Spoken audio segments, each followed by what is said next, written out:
নির্বাচিত সরকার ছাড়া প্রকৃত অর্থে দেশের স্বাধীনতা, সার্বভৌমত্ব ও স্বার্থ রক্ষা করা সম্ভব নয় বলে দাবি করেছেন বিএনপির স্থায়ী কমিটির সদস্য অবসরপ্রাপ্ত মেজর হাফিজ উদ্দিন আহমেদ।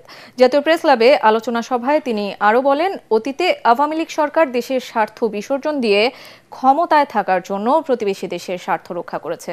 তিস্তা সহ ভারতের সাথে অভিন্ন নদীর পানি বাংলাদেশের অধিকার দাবি করে হাফিজ উদ্দিন বলেন, ভারত বরাবরই এ অধিকার থেকে আমাদের বঞ্চিত করে এসেছে। আলোচনা সভায় বিএনপির সিনিয়র যুগ্ম মহাসচিব রুহুল কবির রিজভী বলেন, অন্তর্বর্তী সরকারের কিছু কর্মকাণ্ড নিয়ে জনমনে নানা প্রশ্ন দেখা দিয়েছে।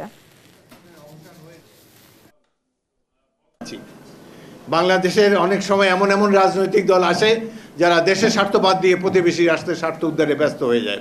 এখনো কেন আমরা অন্ধকারে থাকব?